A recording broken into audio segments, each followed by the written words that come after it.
Oh, hello. Welcome to Cool Hair Boy Studios. I am the Cool Hair Boy, spelled B-O-I, get it right. And I'm here today to talk to you about packers. You're wondering what a packer looks like? This is a packer.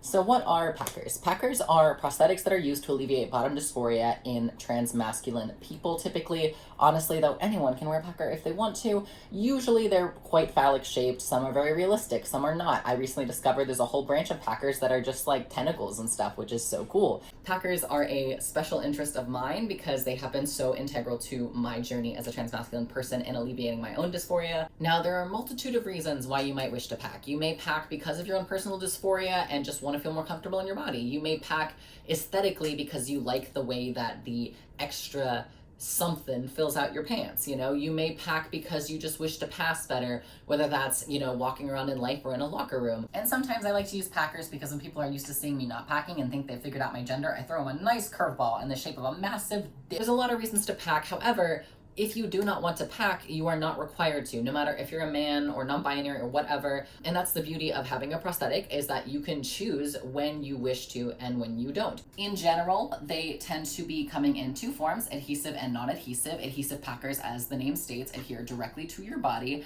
and non-adhesive packers can go in a packing pouch, a harness, in packing underwear. My personal favorite is Cake Bandit by Trans Guy Supply. Also, they can just be directly in your underwear if it's snug enough. Make sure it's snug enough. You do not want your prosthetic falling out in the middle of your day. There are also a variety of packers available for people that maybe have different needs or body types or sizes or wants. For example, there are now a multitude of very petite packers for small people like myself that maybe don't want to draw much of attention to themselves having a massive schlong in their pants. Also, there are, in the same vein, very big ones for people that do want to have a massive schlong in their pants and really intimidate those fucking weirdos that think it matters. It doesn't. If you have bottom dysphoria, they can be very helpful both in aesthetically, maybe creating a bit of a bulge if that's something that you're dysphoric about, or some types of packers are meant to just be for you to feel and no one has to really know that they're there. I personally love those kind of packers myself. The smaller ones, mwah, amazing. Generally, they're made out of silicone. So platinum grade silicone, I think is what it's called, is the best kind you want to look for. Do not do anything that is not body safe, because there are some prosthetics out there that are cheaper that are not body safe.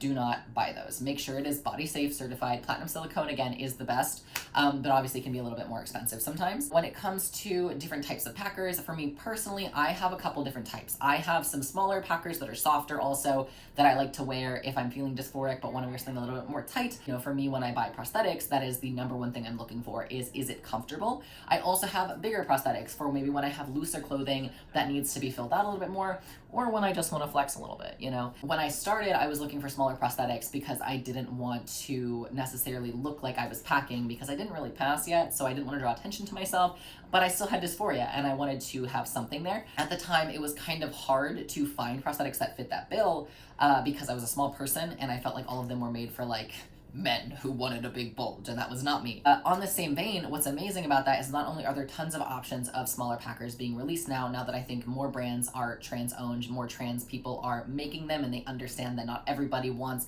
a massive bulge in their pants.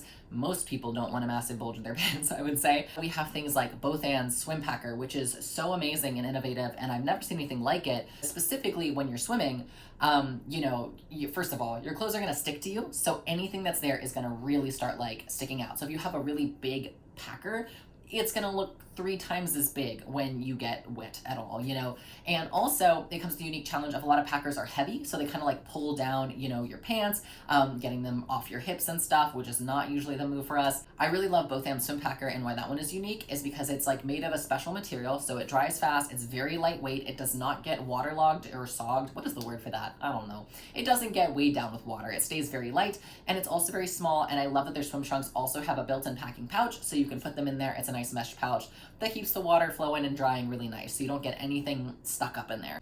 And if you're wondering, Yuri, where can I find packers? Like, where do I start? There's a lot of places to start. Personally, my best advice is, first step, go to Uppercase Chase's channel, okay? Just go to his channel. He reviews basically every packer I feel like that's ever been made. He's reviewed so many. And personally, when I started, his videos were a lifesaver because he's so descriptive about what he likes about them, what he doesn't like, how they look. He shows you how they look in underwear and pants. And that's all such important information, because when you're looking at a packer online, you really can't figure out like how it feels. You can't get a sense of how it's going to look on an actual person necessarily. So his channel's a great place to start, because he likes to compare, and honestly, hands down makes the best reviews I've ever seen for that kind of thing. In general, by the way, Chase's channel is a great resource for any education for trans masc people. When I started transitioning, I did not have anyone in my life really that was trans masculine that had already done those things, so his videos were just like a biblical text relic for me to go on his channel, and he had answers for everything that I needed. So shout out to you, Chase. I love you, and you know this. I mean, I've cut your hair now. You know how much I love you. If you have any questions about packers, you can feel free to tag me in a comment if this is posted on both Anne's page, or if it's on my page, just leave a normal comment or shoot me a DM. I'm always happy to talk about prosthetics and help other people out if they need it. On that note, I think it's time for me to sign off. I forgot to film an outro, so here I am 3 weeks later filming one. I hope you got something out of this video. Let me know in the comments what your favorite takeaway was, and I'll see you in the next one, boyos. Bye.